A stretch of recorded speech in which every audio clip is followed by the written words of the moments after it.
Hello everyone, this is Daniel and welcome to the 20th part of this character creation tutorial series. So we just finished basically our high poly model.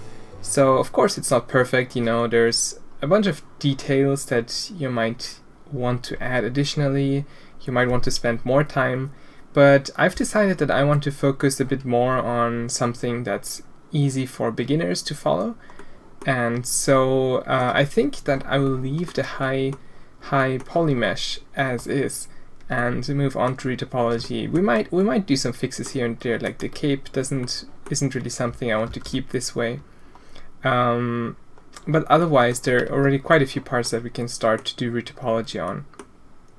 So for those of you who don't know, the typical approach to character modeling for games is that you first do a high resolution mesh, whether that's through sculpting or through subdivision surface. And then you usually do some retopology on top of it, which is the modeling of the final geometry that you want to use for your game.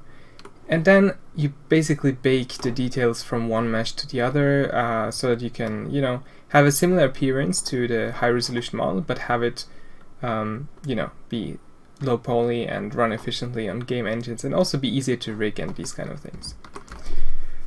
And I think at this point you might be wondering about the face, what I'm planning with the face, and I haven't really talked about it too much just because I wasn't too sure, but I think that I will do it through texture after all.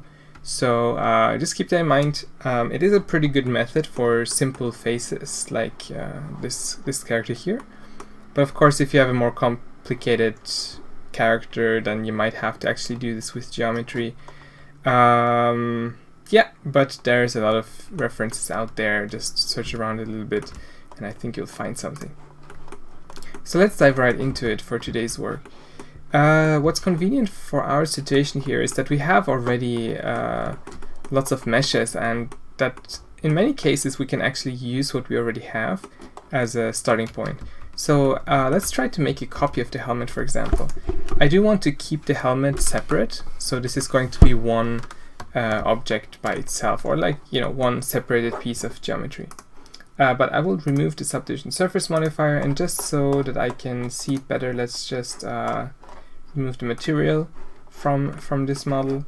Something I like to do when I do retopology is to go into my object properties and to check the wireframe checkbox here. That just gives me a nicer look at where the lines are, and if it's still in the way too much, you can also just go down here and switch the display as to wire instead, so then you only see the wires.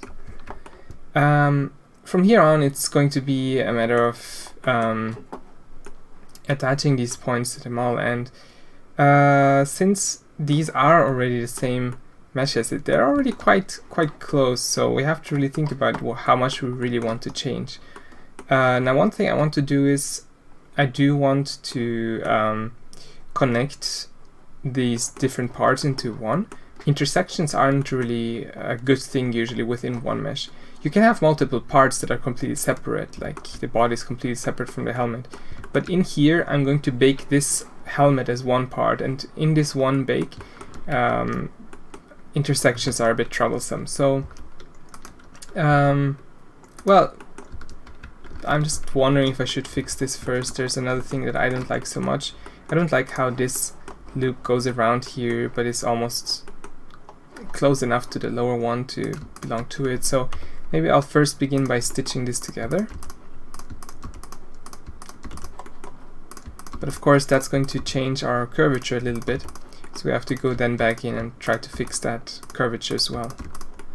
Oh yeah, so I'm just selecting these two pairs and hit merge at last, so hit M and then at last from the menu. And also we won't need any of the crease information anymore, so I can just hit Shift E with everything selected and type -1. Yeah, that will be that. And now as for the curvature, so what we can try is to go to the sculpt mode actually, take the slide relax brush, and then let's try to, yeah, actually let's go to stroke here, set the spacing to 1 so that we can use it smoothly. And then we can try to push the topology around here. This is quite convenient because it tries to keep its shape while sliding only the topology. Now it's not going to work perfect. We still are going to lose volume, but it's a good starting point. And I wish these parts are kind of a little bit in the way, but I think we can get around it here. We can also hit Shift with this brush selected. That will smooth the topology for us without changing the geometry too much. Alright, so with something like this, maybe just let's use it a bit more here in the front. There we go.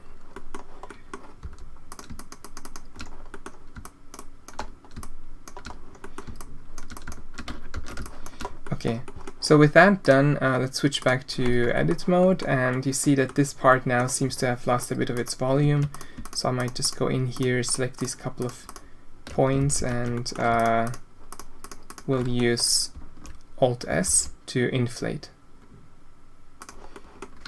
And now maybe let's switch back to let's isolate this for a second, and I just want to look at it separately to see if the curvature is still, you know, nice and smooth. And I think it looks pretty good. The curvature is smooth. Of course the shading will look quite awful at this point. Oh, and this made me realize that there's actually a couple of double points still here. So let's select these two, I'll merge them at center. So the shading is going to be quite a mess at this point still, but that is okay, since the normal map is going to take care of that. We will also go ahead and merge here these kind of double loops that we have. So if you select these two loops like this, you can search for the bridge edge loops feature, hit that, and then in the settings hit merge. That will merge these together without you having to select all the pairs like one by one. And finally, yeah, you can take this opportunity to fix the distribution of your points a little bit if it's necessary. But then next, let's see. I think we also don't need these double rings here, so I'm going to select these two rings here, and similar to before, Control E, bridge edge loops, and you can actually select also which side you want them to go towards. And I'll just leave it in the center maybe, so that it has a good chance to, you know, find its way. And you also have a little bit of an opportunity to fix the mesh up a little bit. I think I would like to flatten this, and if possible, I think it won't introduce too many artifacts, so I'm just going to go ahead with that. You can check it actually quickly if that still lines up nicely. Let's go to solid mode, and I think I might scale it down a little bit just to make sure that this edge sort of lies on top of, you know, that geometry. And you can also do some more manual transformations here, just to make sure that the geometry nicely captures what's below.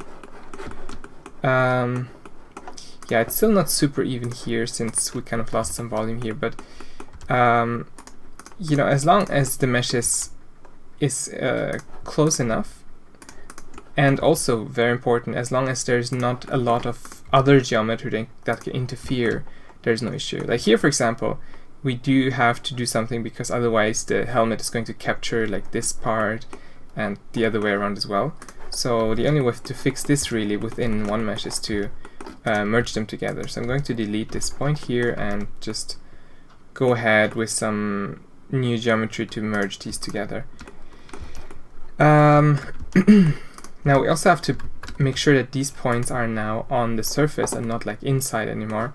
So with the snapping tools, snap to face, I'm now able to bring them right to where it intersects with the surface. Kind of seems like they are very close already, but not all of them. This one, for example, is far inside, so make sure these actually are on the surface because that's where we want to connect, where we want them to connect to. And then yeah, I suppose the obvious thing to do is to connect these up like so. Although it's not very beautiful, if possible, I would like to try to, a little bit at least, make the topology around it like go towards that point. And then, let's see, now that's a bit tricky here. What kind of topology could we do? I think I'll go for this here. So let's delete these two for a second. You can take this point, extrude it out like so, and connect it to here. And then we should be able to fill it all in with quads. Like so.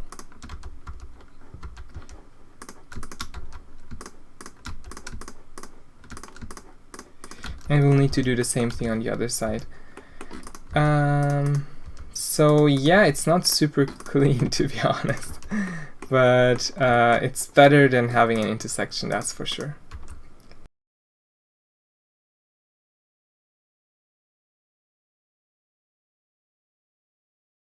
So I'm just going in sculpt mode again with that brush that I always use, slide relax, or what is it called? Yeah, slide relax, and just going over it a couple of times in these regions to, you know, let the algorithm find some good spots for the points, and that usually helps. Right. Now just make sure that if you lose too much volume, you go back in and raise it up again. But that looks alright now. Okay, so that's one side done. If you look at the mesh, it looks like this now, but we'll be able to bake the details onto this later on. Let me take a quick look at the inside. So we don't have anything inside, that's fine. That's good to know. We might fill this in simply. But we can do that a bit later. Let's just take a quick look at this side. Now this gets a bit trickier since it's right on an edge, which I don't like very much, but what we can do is we can actually use this to our advantage this time, because I believe that it should all line up now a little bit better. By the way, you will again notice that you will have points going through inside, so what you have to do is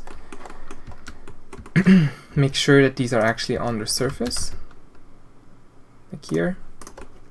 And yeah, we'll need to move all of these up a little bit, just to distribute them a little bit better.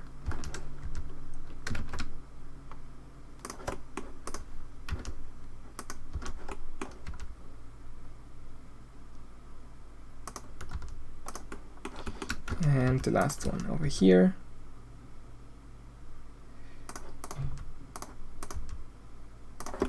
Just make sure it kind of covers the area nicely.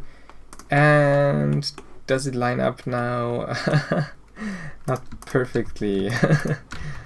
Well, let's start with what makes sense to do.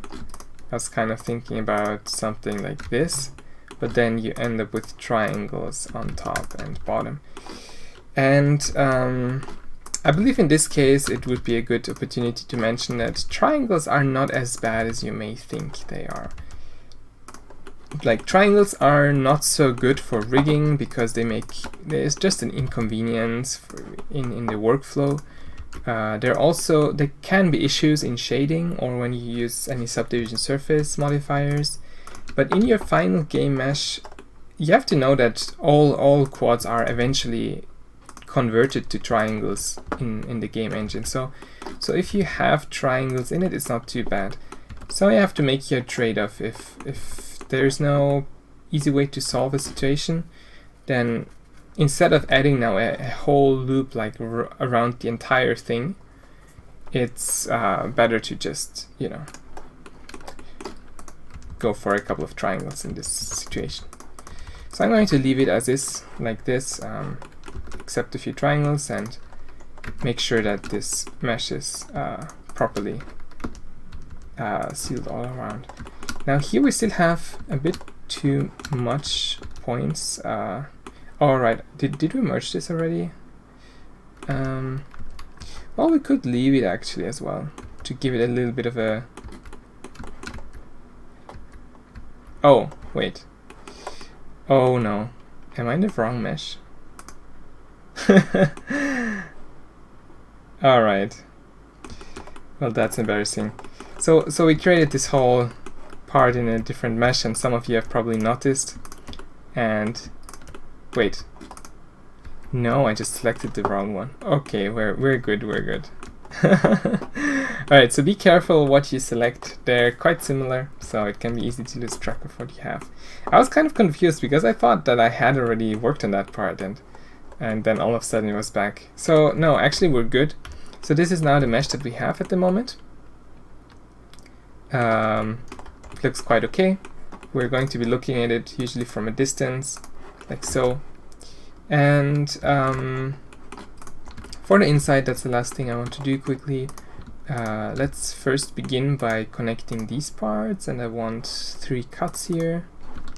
Let's just cut this again. Then we can easily do this. And then for the rest,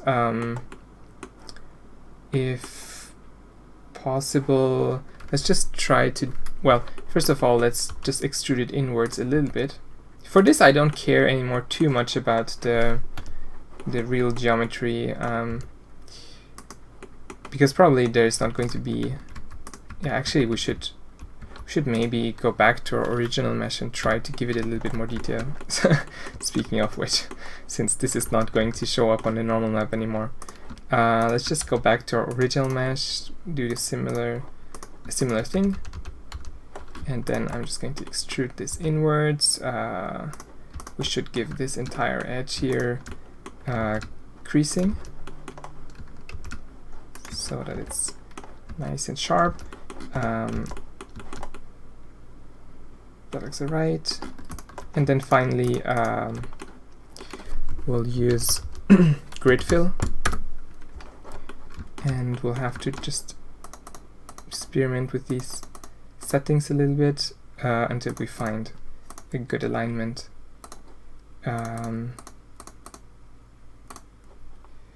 Let's go to 4. Yeah, I think I like this. And we will just do another creasing here. Let's select the entire loop, crease this a little bit.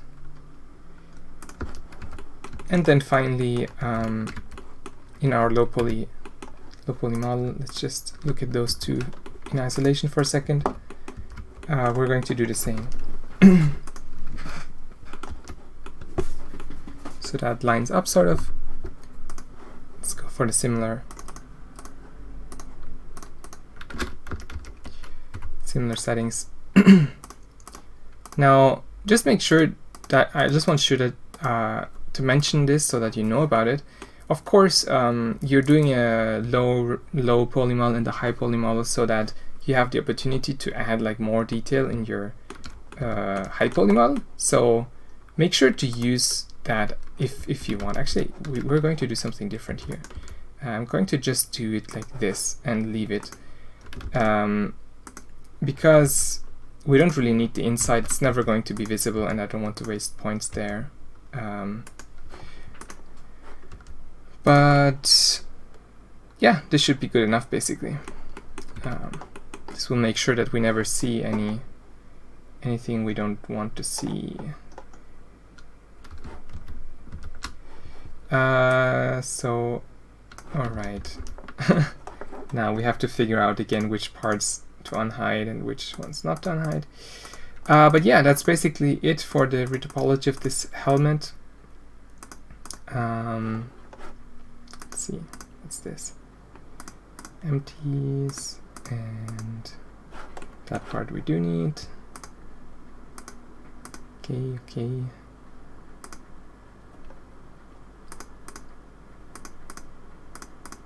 This is confusing. Let's just turn this all on, and this one we don't need. Alright, something like that. Yeah, and I do want to maybe show... so what I'll do now very quickly is I will just export these two objects very quickly and do a quick UV unmapping to show you what the result will look like with the UV bake. I'm going to go through this procedure like step by step in an upcoming tutorial, like in a later part in this series. But just so that you can have an idea of what it's going to look like, I'm just going to go through that workflow very quickly and just show you the result. Otherwise, that's going to be the end of this video, so I hope you enjoyed and see you next time.